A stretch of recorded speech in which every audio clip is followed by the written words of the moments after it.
Nagi, a white level porter, sat on the ground beside Petra, the dungeon inspector. Her hand pressed against the rough ground, supporting her weight as Nagi tried to catch his breath. Petra leaned in slightly, her voice filled with concern as she watched him struggle. She asked if he was all right. Nagi let out a small chuckle, placing one hand on his chest while keeping the other on the ground for balance. His face and hands were covered in small scratches, and a thin line of blood dripped from the corner of his mouth, but he reassured her that he was fine. However, as he spoke, his attention suddenly shifted forward. His eyes widened in shock as he pointed toward the chaotic scene ahead. A massive dungeon break loomed before them, its glowing energy beginning to pull back. The crack in space, which had once released monsters into the world, was now slowly closing. With effort, Nagi pushed himself off the ground, and Petra followed, removing her hands from the floor and rising to her knees.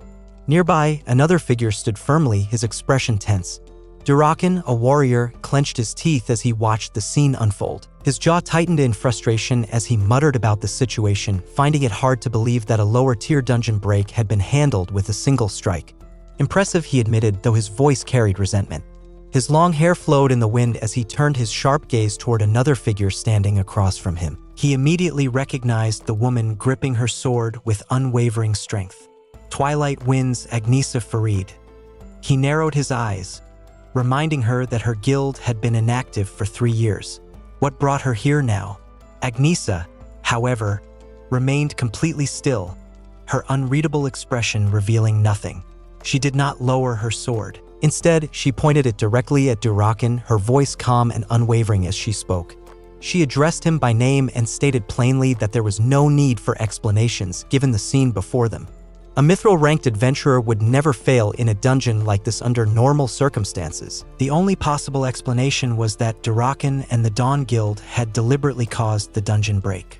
Durakan smirked as he gripped his sword firmly in one hand. A forehead mask covered part of his face, adding to his mysterious presence. He tilted his head slightly, his voice carrying a challenging tone as he asked if Agnesa was trying to pick a fight.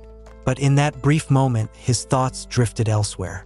A flicker of sadness crossed his mind as he considered the situation. Agnesa from Twilight Wind, she was someone he had always wanted to face at least once. However, this was far from an ideal situation. His body still felt sluggish from the previous battle. He had spent more energy than expected, and he knew the dangers of pushing himself too far. That swordsman's unpredictable tricks had forced him to burn through his stamina at an alarming rate. As he analyzed the risks, he also reminded himself of the master's strict order to avoid making a big mess. Besides, he had already accomplished his primary objective. There was no need for an unnecessary fight.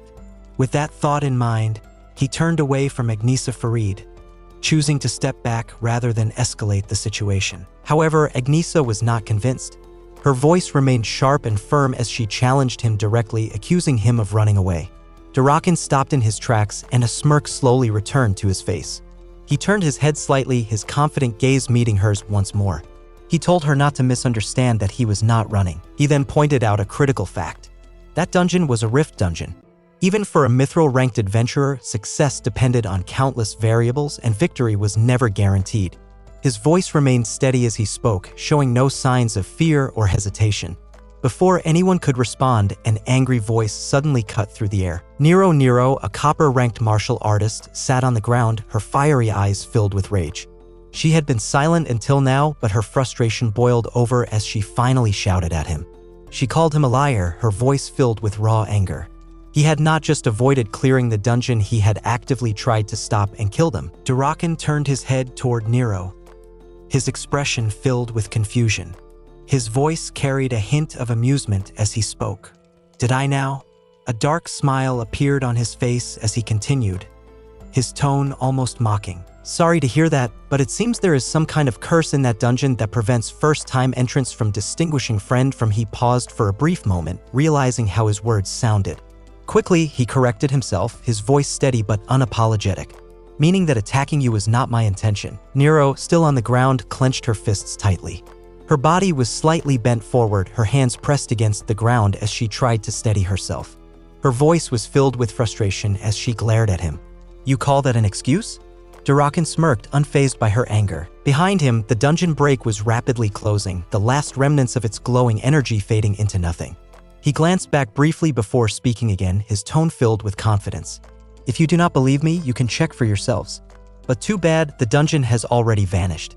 He took a step forward, his words carried weight, as if he had already decided the outcome of the argument. So how about it? I think this explanation is good enough for the association to accept. Then, he turned his gaze toward Petra, the inspector, and spoke with a knowing look. Do not you agree, white-ranked? Petra clenched her fists, her body tense with anger. Her thoughts raced as she watched him stand there, completely in control of the situation. Of course, it is nonsense. But deep inside, she knew the truth. She had seen this happen too many times in the adventurers' courts. No matter how obvious the facts were, the reality was cruel. The weight of the mithril rank carries more authority than truth itself. No matter how much copper or white-ranked adventurers testify against mithril, even telling the truth will not win. Her heart sank as she realized the worst part of it all. Durakan knew this. He understood how the system worked, and he exploited it without hesitation. Petra remained silent. She knew arguing was pointless. Seeing no response from her, Durakan smirked and turned away. Well then, I guess we are done here. See you next time, hatchlings. Without looking back, he waved his hand lazily as a farewell. The group watched as he left, his confidence unshaken. Among them, frustration and anger boiled, but there was nothing they could do. Suddenly, Nagi let out a small laugh, breaking the tense silence. His voice was filled with relief and happiness, but at least the dungeon break was stopped. Just as he finished speaking, his body swayed and he dropped to his knees. His strength was completely drained. Nagi! Nero and Petra shouted his name in alarm, rushing toward him. Their faces were filled with worry. Meanwhile, Agnesa turned her head toward him, confused by the sudden collapse. Beside her stood a large bird, its powerful body covered in bright feathers. A rope was tied around its neck, held tightly in Agnesa's hand. This majestic creature was Thunderbird Agenon.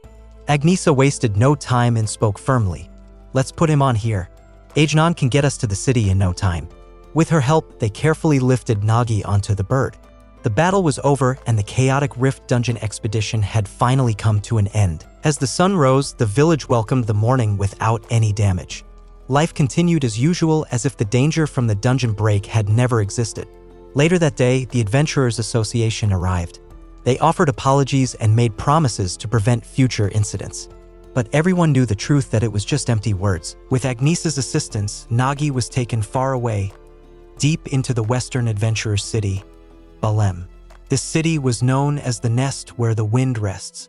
Within its walls stood the Twilight Wind Guild office, a place where fate had brought Nagi once again. Nagi slowly opened his eyes, the warm sunlight falling on his body from the window near his head. His vision was blurry at first, but as it cleared, he realized he was lying on a shabby bed. His body felt sore, and a dull pain ran through him as he tried to move. Beside him, Petra, the inspector, was sitting on a stool. Her head rested on her hand, which was placed on the bed, and she was sleeping peacefully. He groaned as he sat up, his muscles aching with every movement. His voice was filled with confusion as he looked around. Where am I? Then his eyes fell on Petra and he called out to her. Inspector? She stirred slightly, opening one eye lazily before nodding in a sleepy voice. But the moment she realized he was awake, she straightened up with excitement. Her eyes gleamed as she spoke. Nagi, you are awake. Are you feeling? Before she could finish, two excited voices interrupted her. Nero and Van Deshtar, a copper-ranked necromancer, rushed forward. They grabbed Nagi's cheeks like he was a little kid, their voices filled with relief and excitement. All right, you scared us. I thought you were dead. Nagi let out a small laugh, trying to ease their worries. Where am I? I remember up to when the berserker left. Before he could finish, Nero stretched her hands upward and shouted with enthusiasm. This is the Twilight Wind Guild office. Petra nodded and confirmed with a cheerful voice. That is right. The cool lady saved you, Naya. She continued explaining, her voice filled with admiration. She even called a priest from the church to heal you. Nagi's thoughts swirled in confusion. Gasp, even a priest? He never expected someone like Agnesa to go that far for him. Nagi looked down at his hands, flexing his fingers slightly. His body still felt a little tired, but there was no injury. He spoke, realizing the reason for his quick recovery. Maybe that is why. Aside from a bit of fatigue, I am not hurt at all. Then, his gaze shifted to Van Deshtar and Nero, who were both overflowing with energy. Their excitement was almost too much, but it made him feel relieved. And you both look healthy too, which is a relief. Van Deshtar grinned widely, his confidence shining through. This is nothing for a first-rate adventurer. Nero nodded proudly, her voice filled with certainty. Of course, I am confident in my stamina. Van Deshtar suddenly clenched his fists, his emotions rising. Tears welled up in his eyes, but they were tears of happiness. His voice trembled slightly as he spoke. Anyway, as my first adventure under Van Deshtar's name, it was one heck of a journey. He thought back to the moment when they returned to the village. The faces of the villagers were filled with joy and relief. Among them, a little girl had approached him with shining eyes. She had handed him a small flower, her voice sweet and full of gratitude. Thank you for protecting us. That simple moment struck him deeply. He realized something important, that's something he had never truly thought about before. To us, it was just a dungeon for rewards and glory, but to them, it was their home. As those words sank in, both Van Deshtar and Nero became overwhelmed with emotion. Their eyes filled with tears, their hearts touched by the innocence and gratitude of the villagers. The adventure had given them more than just experience, that it had shown them the true meaning of being an adventurer. Overwhelmed with regret, Van Deshtar and Nero hurried to find the man they had misbehaved toward earlier. Without hesitation, they bowed deeply in front of him, their heads lowered in shame. Their voices rang out at the same time, filled with guilt and tears in their eyes. I am sorry for acting so arrogant. The man looked at them in surprise, but then his expression softened. Seeing their sincerity, he could not help but smile. This small act of humility was enough to make him happy. And now Nero suddenly clenched her fists, her emotions overflowing. Tears of joy streamed down her face as she shouted with excitement. I will become a great adventurer. Team leader. We saved a village. Nagi watched them with a calm smile.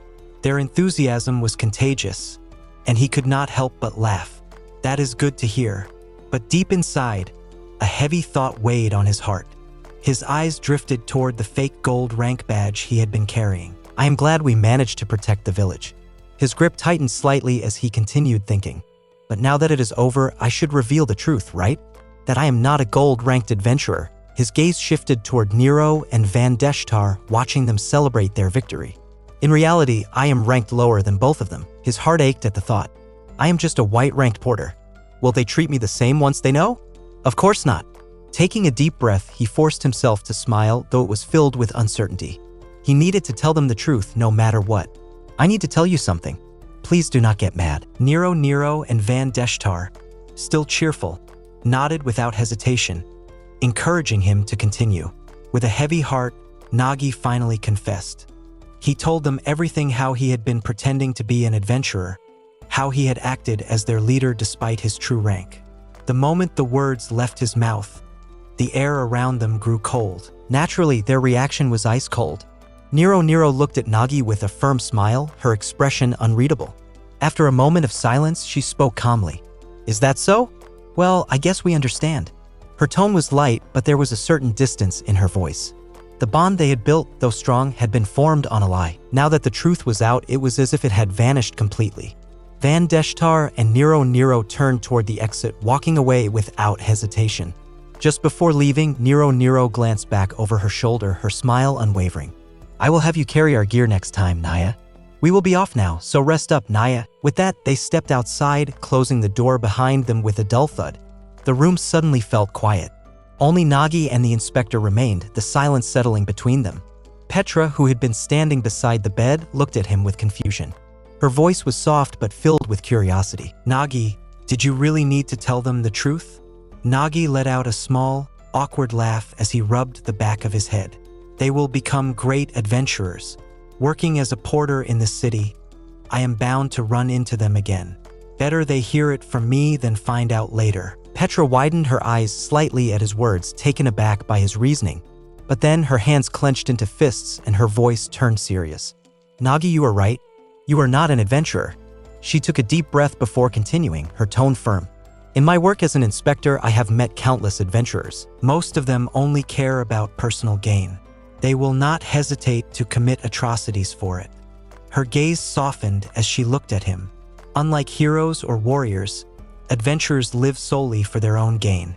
She paused for a moment before adding with conviction, "But you did not." There was no judgment in her words. Petra's gaze softened as she remembered everything Nagi had done. She continued speaking, her voice filled with admiration.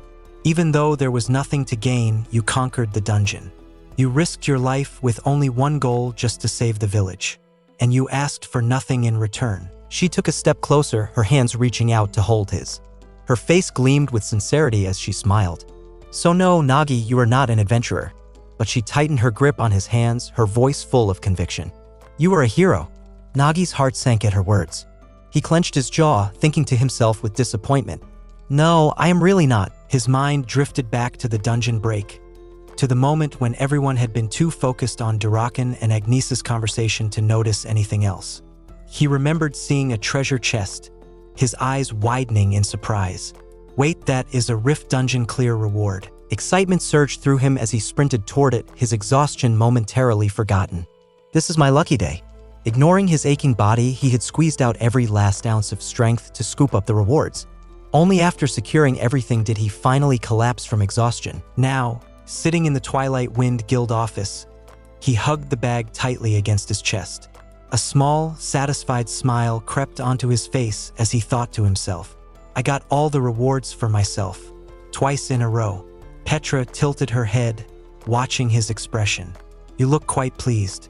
Nagi quickly shook off his thoughts with relief. "I will check them out later." But Petra was not the only one who had misunderstood Nagi that day. Nero and Van Deshtar had also believed something completely different. At that moment, Nero and Van Deshtar were having a conversation, trying to piece together a surprising realization. Nero crossed her arms with a confident smile and pointed out that the team leader was supposedly just a porter.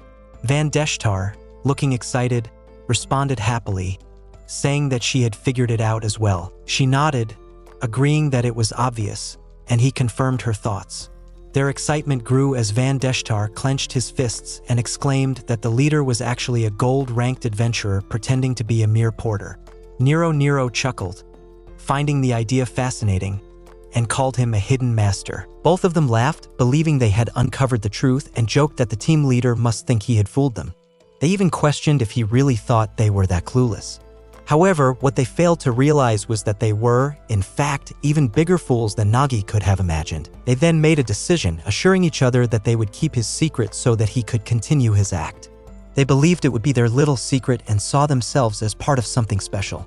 To be fair, it was difficult to believe that someone who fought like Nagi during the subjugation was only a porter. Meanwhile, without anyone realizing it, small incidents that had seemed unimportant at first were starting to pile up, just like a tiny snowball rolling downhill, growing bigger and bigger until it turned into a massive avalanche. Durakan walked down the long tiled hallway, his head lowered in defeat as he approached his boss. The air around him felt heavy, and he could already sense the disappointment in his superior's voice. As soon as he arrived, his boss spoke in a serious tone, saying that he had heard the story and that there had been interference. Durakan struggling to keep his frustration under control as he responded. He admitted that it was shameful and explained that they had run into a strange swordsman and got involved with Twilight Wind. However, he reassured his boss that at least they had accomplished their goal. His boss voiced firm and unwavering as he reminded Durakan of something important. He asked if Durakan had forgotten the ongoing conflict with Veneslo and made it clear that the Dawn Guild would not overlook those who caused harm, whether it was a fake adventurer or Twilight Wind. Durakan remained silent, fully aware of the weight of those words. Meanwhile, far above the ground, Agnesa Farid balanced effortlessly on one leg while standing. But she was lost in deep thought. If what Petra had told her on the way was true, then there was a possibility that Nagi was. The cool wind rushed past her while sitting on a large moving bird. Her sharp eyes turned to Petra, who sat nearby, gazing at the horizon. Agnesa's voice was steady and sharp as she spoke, telling Petra that it would take a while before they reached the city and asking her to tell the full story. Petra blinked in surprise, caught off guard by the request, and asked what story Agnesa was talking about. Agnesa remained calm, but her tone left no room for Petra to avoid the question. She wanted to know why Petra had been there, how Nagi had gotten so badly injured, and the full truth behind everything that had happened. Inspector chuckled with slight confusion, unsure of how to respond, but before she could say anything, Agnesa Farid's sharp voice suddenly interrupted her. Without hesitation, Agnesa asked if she had entered the Rift dungeon without permission. The question caught Inspector, making her blink in surprise.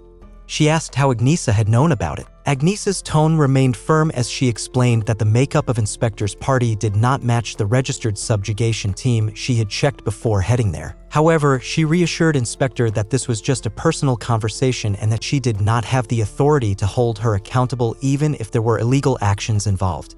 She then revealed the real reason for her interest, that she had been investigating a recent string of chain dungeon breaks. Inspector's expression became serious at the mention of something so alarming. Agnesa's sharp eyes remained focused as she continued, explaining that her investigation had led her to a possible connection with the Dawn Guild and that she had coincidentally been there today. Inspector furrowed her brows, deep in thought, as she processed what she had just heard. She admitted that she had heard of chain dungeon breaks before, but was surprised by the idea that the Dawn Guild might be involved. Agnesa nodded and confirmed that it was just a theory for now, but she needed any information Inspector could provide. Inspector let out a deep sigh, clearly weighing her words carefully before speaking. Finally, she told Agnesa that if this was the case, then she understood the situation. However, she made one thing very clear: of Nagi's illegal actions had to remain an absolute secret. More than that, Agnesa should actually praise him instead. Her voice was firm as she met Agnesa's intense gaze, showing her determination. She then prepared herself to explain everything about the details of how they had entered the dungeon and what had truly happened inside the Rift dungeon. And now Agnesa Farid stood still, lost in deep thought as she processed everything she had learned. The gold-ranked adventurer who had led the team was actually just a porter, and yet, despite his lowly status, he had almost managed to conquer the dungeon. No, if it had not been for the interference of the Dawn Guild, he would have succeeded. It was already an unbelievable story that a mere porter had taken command in a Rift dungeon, a place that even experienced adventurers tended to avoid. But what truly stood out the most was his mindset and his unshakable resolve to risk his life to prevent a dungeon break. That, more than anything, was worthy of the highest praise. With a determined expression, she made her way toward Nagi's room. As she reached the door, she placed her hand on the handle and hesitated for just a brief moment before pushing it open and stepping inside. Nagi, who had been resting, looked at her calmly and spoke in a steady voice, acknowledging her presence. He told her that she was the one who had saved them. Agnesa's sharp gaze softened slightly as she asked if he was all right. Nagi nodded and gave a small smile, replying that he was fine, thanks to her. But Agnesa did not waste any time with further conversation. With complete confidence, she pointed directly at him and, in a firm voice, made her declaration. By the authority of Agnesa Farid, Vice Captain of Twilight Wind, she commanded him to join her team. However, Nagi remained calm, standing before her with quiet confidence. Instead of reacting with surprise, he simply gave a slight smile and replied without hesitation. No thanks. The Twilight Wind Guild, once a prestigious name in the Western City, had long lost its glory. Ever since the guild master disappeared, the guild had been struggling to survive. Now, after a long time, a meeting was being held to decide an important matter. The members sat around a circular table in the meeting hall, their faces showing different emotions. The atmosphere was tense, and the discussion had just begun. And Dorothy, a gold-rank summoner and the guild's treasurer, leaned back in her chair with an air of arrogance. She crossed her legs and spoke with clear disapproval. She opposed the decision. No matter how desperate their guild's situation was, they could not just accept anyone. Her sharp gaze moved around the table as she asked what the others thought. Nines, a gold-ranked knight and a longtime member of Twilight Wind, sat in a relaxed posture with his hands resting behind his head. His expression showed no urgency as he voiced his agreement. He pointed out that this was Agnesa's decision alone, made without consulting anyone. On top of that, the person they were discussing was just a porter pretending to be an adventurer. A porter and a fraud, was that not too much? His words were filled with doubt and disbelief. Pororo, a bronze-rank priest who had been dispatched by the White Order, gently placed her hands on her chest. Unlike the others, she remained calm and composed as she spoke. Was it really necessary to be so strict? She believed they should consider recruiting him. After all, they were already short on members, and rejecting potential help might not be a wise choice. Her voice carried a sense of reason and understanding, in contrast to the hostility of the others. And Dorothy smirked, her lips curling in amusement as she leaned slightly forward. If Pororo was in favor, then it must mean that the guy had a handsome face. Her tone was teasing, but her words carried an edge. Pororo's face turned red as she immediately shouted in panic, denying the accusation. That was slander. She had only been focused on healing him. But deep inside, a small thought lingered, one she could not ignore. His unbound hair did look kind of nice. She quickly shook the thought away, trying to keep her composure. Before the conversation could escalate further, Stonemang, a bronze rank shielder and a fellow member of Twilight Wind, raised both hands with a cheerful smile. He spoke in an easygoing manner, telling them to stop fighting. There was no point in arguing. Agnesa was already gone. His casual way of speaking even adding a playful woof at the end. And Dorothy's sharp eyes narrowed as she turned to face him. Whose side was he even on? Her voice carried a dangerous tone, making it clear that she was not pleased with his attitude. Stonemang hesitated, his expression turning confused as his mind searched for something to say.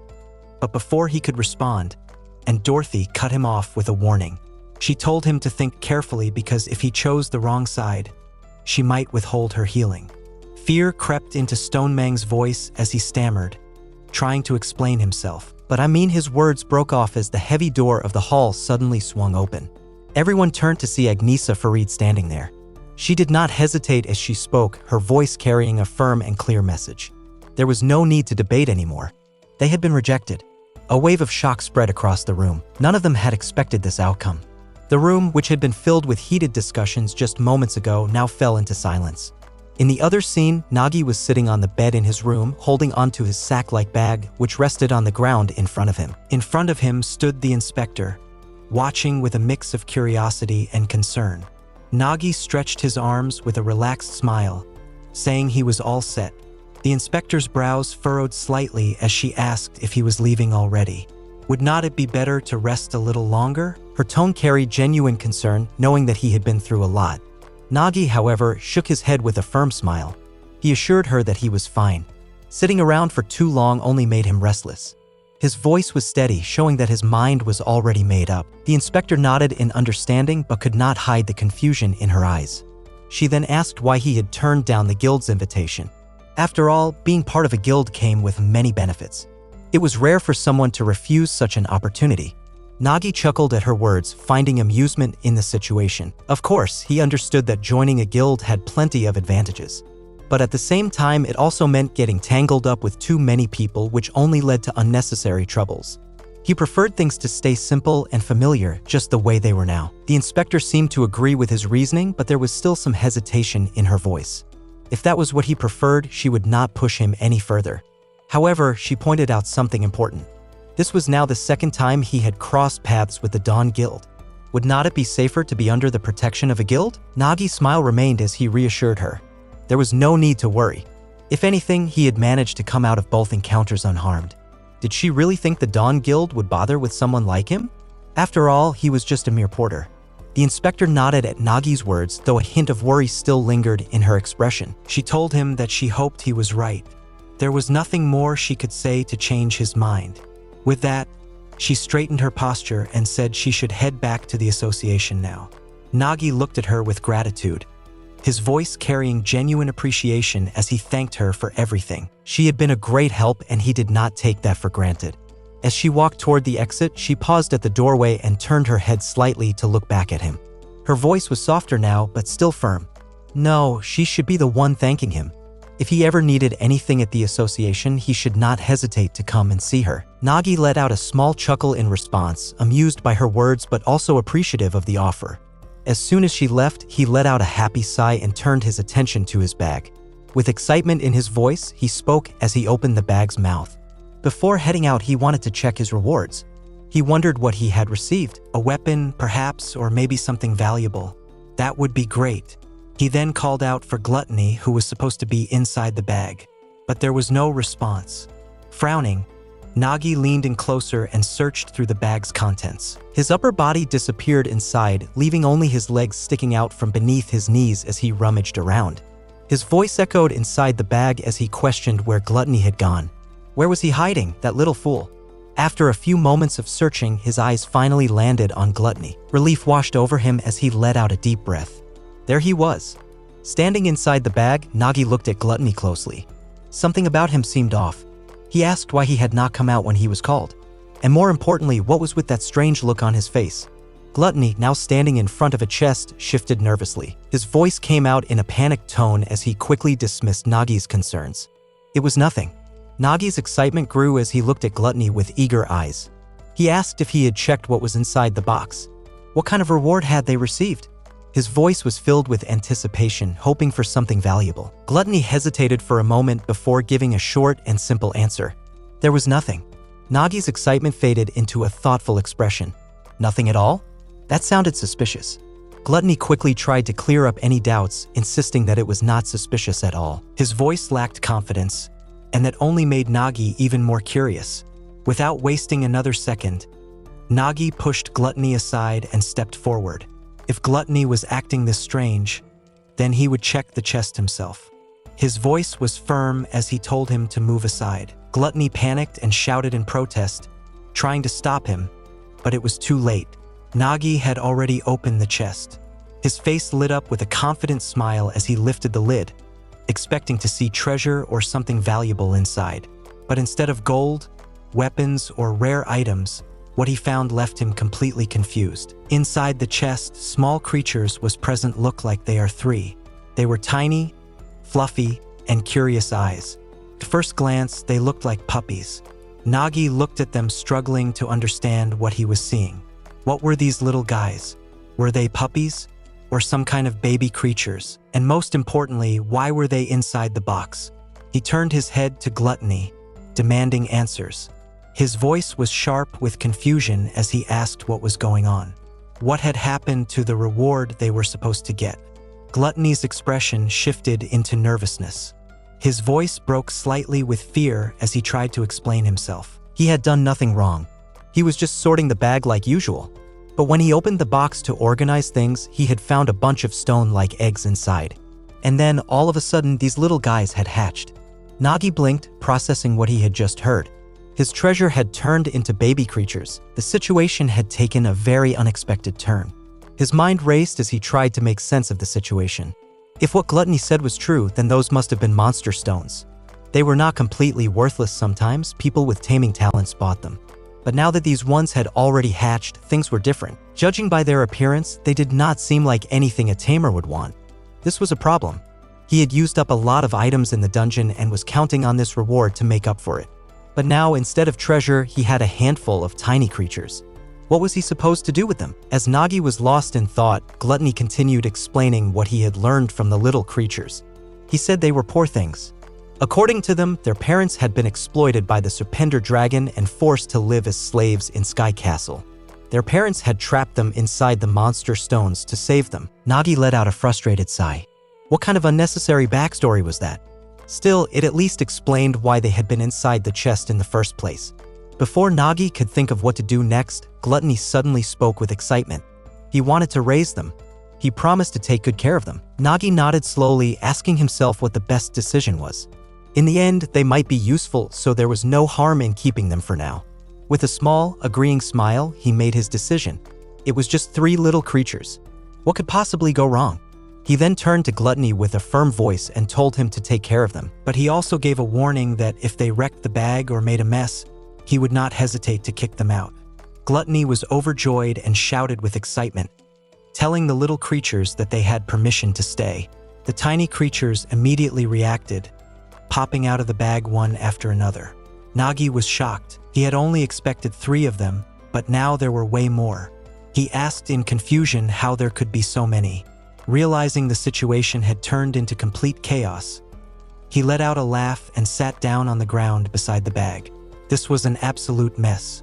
But despite the unexpected turn of events, he quickly refocused. Holding onto his bag with a serious expression, he reminded himself that the Rift Dungeon reward had been a complete bust.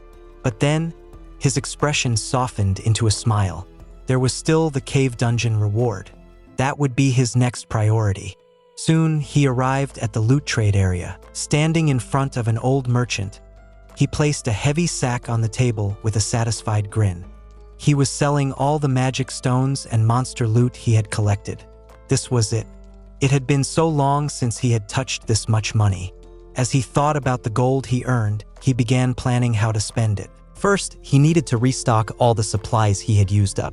Smoke mushrooms were a must, and this time he could finally afford to buy the explosive mushrooms he had always wanted. He also needed to replenish his food supply, sharpen his weapons, and restock his arrows. And then there were the adventurers, Van and Nero. When they showed up, he would give some of this gold to them as well. Even after taking care of all those expenses, there was still gold left over. For once, things were looking good.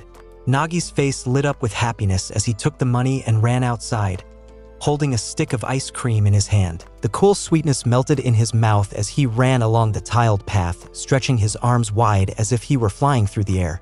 Excitement filled his heart. With the extra money, maybe he would treat himself to a food tour.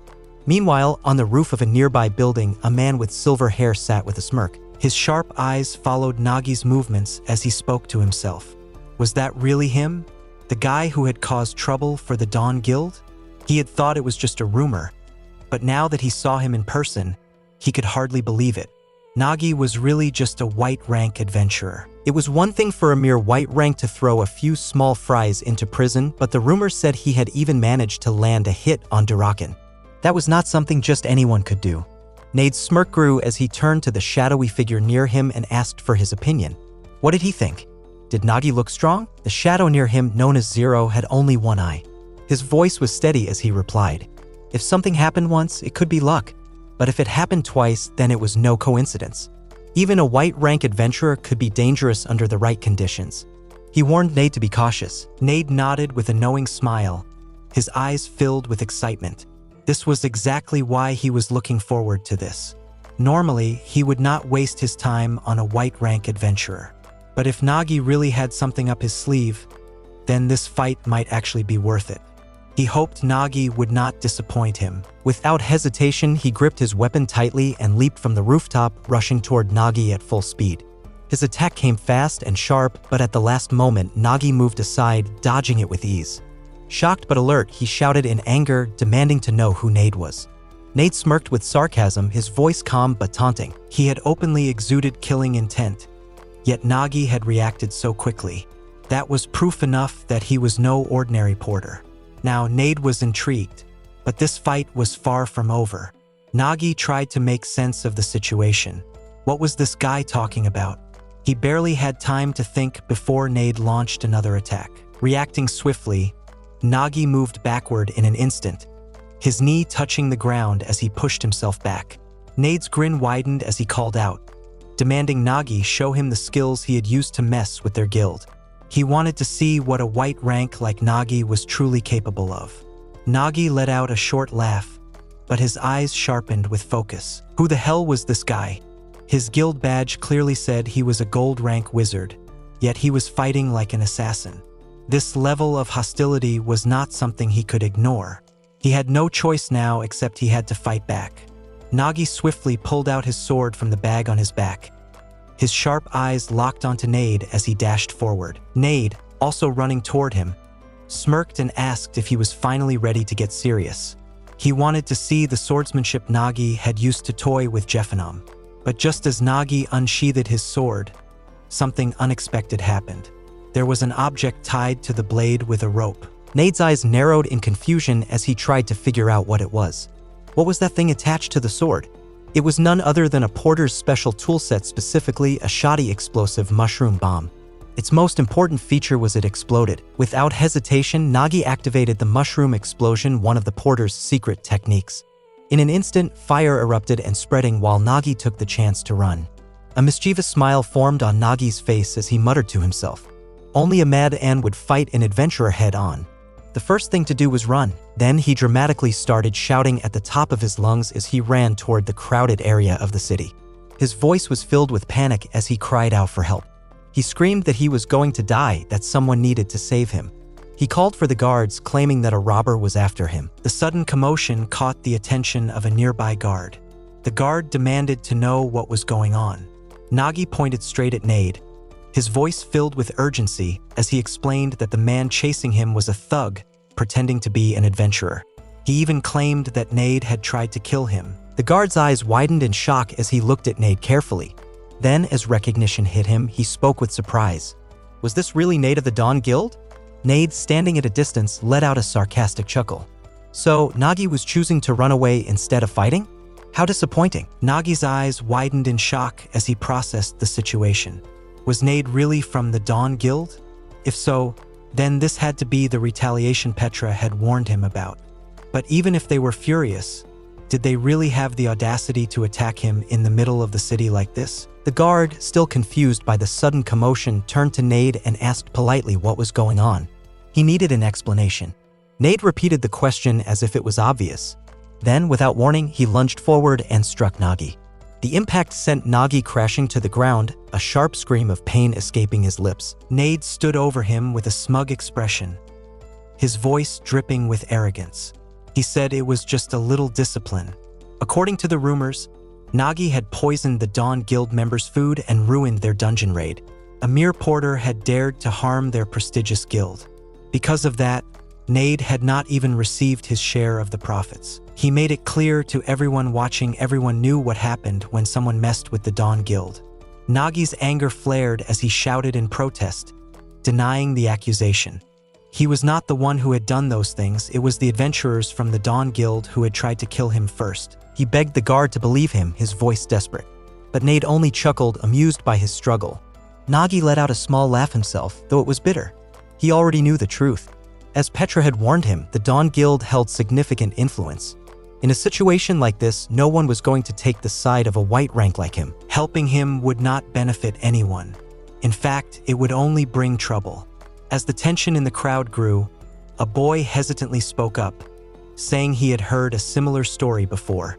His words barely carried any weight, but to Nagi, they confirmed what he had already realized: no one here was going to stand up for him. The people watching were better off siding with the Dawn Guild, a powerful and influential group. Taking the side of a mere white-rank porter like him would not benefit them in any way. The whispers among the crowd spread like wildfire. Someone muttered that some white-level porters were known to scam adventurers, reinforcing the idea that Nagi might not be trustworthy. Another person nodded and added that porters these days were acting like they were more important than the adventurers themselves. The mood in the crowd turned against him, and Nagi knew that once people started believing something, it did not matter if it was true or not. It became their reality. The city guard, who had been observing the situation, finally responded. He turned to Nade and calmly stated that he understood what was happening. Since Nade and the Dawn Guild had a claim against Nagi, he would leave the matter in Nade's hands. In other words, the guard wasn't going to intervene. This was the worst possible outcome for Nagi. Nade smirked, clearly enjoying the way things were unfolding. He looked at Nagi and asked if he had figured it out yet. No one would stand up for him against the Dawn Guild. He was alone. Nagi's body ached from the earlier attack and one of his eyes remained shut from the pain. He glared at Nade, trying to suppress the rage bubbling inside him. Then, through gritted teeth, he demanded an answer. Why was Nade going this far? He already knew the truth. The Dawn Guild had been in the wrong. Their adventurers had tried to kill him. That incident was over, so why was Nade still hunting him down? Why take revenge now? Nade smirked as he leaned in close to Nagi, his voice low and taunting. He admitted that Nagi was right, it was not really his fault. No one truly cared about minor disputes involving low-level adventurers, even if they were part of the Dawn Guild. However, the truth did not matter. The only thing that did was the harm done to the Dawn Guild's reputation. As he explained that the Dawn Guild never let even the smallest slight go unpunished. Fear was their weapon, and they ensured that everyone who dared to cross them learned that lesson. Nagi was not a person to them, more than just a tool to remind the world of what happened when someone defied the Dawn Guild. As Nade saw the anger on Nagi's face, he gave a twisted grin and reassured him that he was not going to kill him. Killing a mere white rank like Nagi would not be something to brag about. He only carried the badge of the last man he had killed, and a white rank's badge was not worth displaying. Instead, Nade had something else in mind. He was going to mark Nagi permanently, etching a scar onto his face, something that would serve as a warning to anyone who saw him in the future. With that declaration, Nade lunged forward, activating his assassin's skill of 90 degrees crosscut, his weapon slicing through the air at a deadly angle. Nagi's eyes widened as he remained on the ground, helpless in the face of the incoming attack. He clenched his fists, bracing himself for what was to come. He had already accepted that no one here would stand up for a mere porter. That was just how things worked. But then a figure suddenly stepped between them, the sharp gleam of a sword catching the light. The attack was halted in an instant. It was Agnesa Farid. Her presence commanded attention. Her sharp eyes locked onto Nade, and in a firm, authoritative voice, she issued a clear order to put down his sword. Then she added something that changed everything: that he belongs to the Twilight Wind Guild. As of this moment, any attack on Nagi will be considered an attack on us. Nagi, still on the ground, looked up at her in shock. Nade walked alone through the empty street, his shadow stretching long against the ground under the fading sunlight. From within the darkness, a voice spoke. Zero's shadowy form flickered slightly as he asked with curiosity if Nade was truly fine with how things had ended. He pointed out that this was probably not the outcome Nade's guild had been hoping for. Nade spun his weapon around his finger, the motion casual but filled with unspoken thoughts. He replied without much concern, saying that there really was not much choice left. Facing Agnesa had never been part of the original plan. He admitted that if he had chosen to fight her himself, it would not have been a big deal, but someone else had already taken an interest in handling Agnesa. He stopped spinning his weapon, his gaze distant, and admitted that despite everything, he could not shake off a strange feeling of disappointment. He had expected more from the fight, something that could push him further, but in the end, it had left him feeling somewhat empty. His thoughts drifted to the porter, the one who had unexpectedly performed better than he had anticipated. For someone with such a lowly role, he had managed to last longer than expected. Yet, Nade remained unimpressed.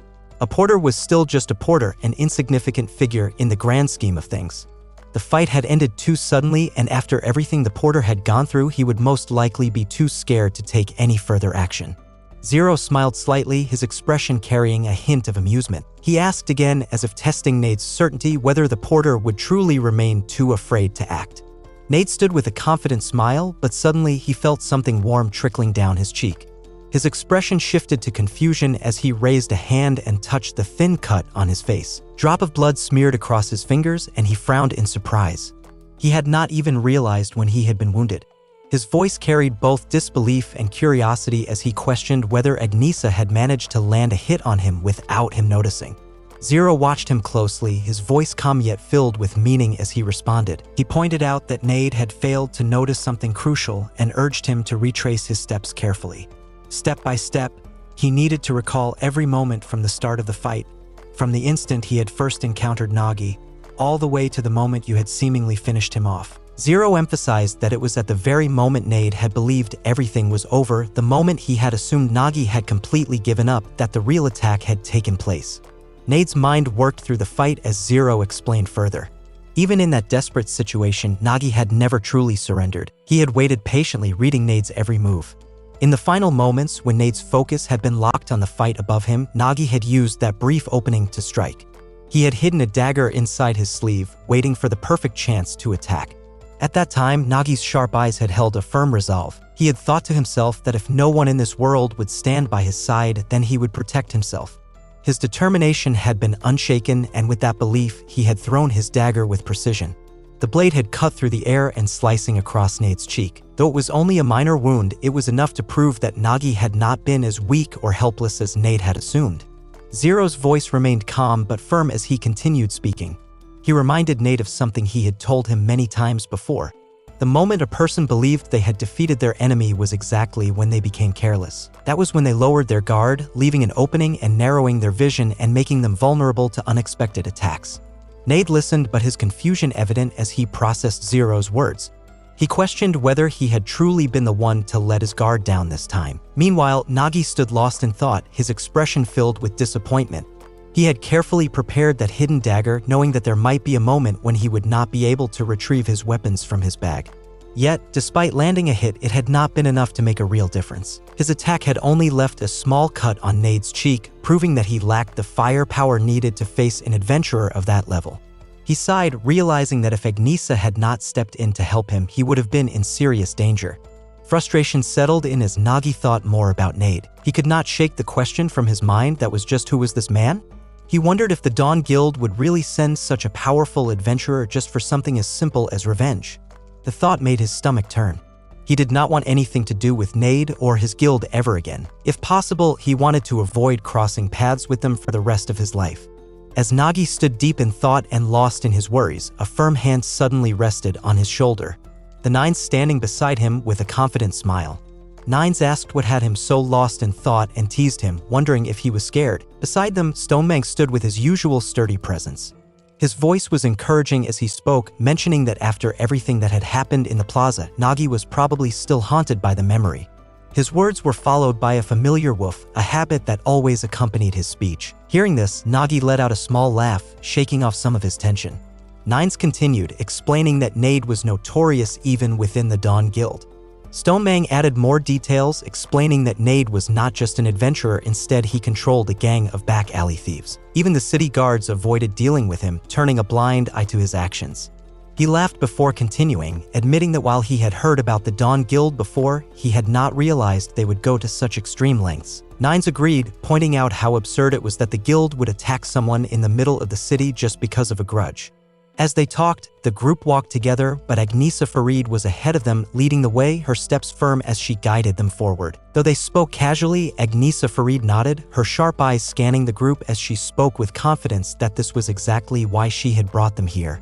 Staying in the city was too dangerous, and in her judgment, they were actually safer inside the dungeon. Her voice was firm as she turned her gaze toward Nagi and reminded him of what she had mentioned earlier. She once again extended an offer, suggesting that he join their guild, at least for the duration of the dungeon raids. Nagi gave a small, confused smile as he scratched the back of his head. He admitted that he only needed to continue his usual porter duties, so he was grateful for the offer but did not seem fully convinced. However, his expression became more serious as he glanced around. He mentioned that this was his first time seeing such a high-level graveyard dungeon. There was a hint of unease in his voice as he took in the eerie surroundings. By the time they arrived, the night had fully settled and the entrance to the B-rank graveyard dungeon loomed before them. Nines, however, did not seem bothered at all. With a teasing smile, he turned to Nagi and asked if he was scared. His tone was playful. He assured Nagi that dungeons like this were nothing to worry about and that for them, it was as easy as a walk in the park. With a proud grin, he told Nagi to just trust him, the Great Nines, and focus on collecting loot while following his lead. Stonemang gave Nagi a reassuring grin. His voice was steady as he told Nagi that if things got dangerous, he should hide behind him. Nagi's expression turned serious as he considered Nines and Stonemang's words. He was not wrong. Even though this was an 8-rank dungeon, they had strong members in their group. A gold-rank adventurer and a silver-rank adventurer were already impressive, but what stood out the most was Agnesa Farid. His eyes rested on her as he thought about how having a mithril-rank adventurer in the raid party was overkill. With someone of her level, the dungeon should be manageable. However, despite the strength of their team, Nagi still had concerns. In high-rank dungeons like this, it was usually crucial to build a balanced team. A well-formed group would be tailored to match the dungeon's specific dangers. But when he looked at their current lineup, he realized they were all warrior types of magic swordsmen, knights, and shield bearers. He placed a finger on his lips, deep in thought. Considering the nature of this dungeon, it would have been better to have at least one priest. A healer or support-type adventurer could make a huge difference in dangerous situations. He knew that when a team leaned too heavily toward a single role, it became much harder to handle unexpected threats.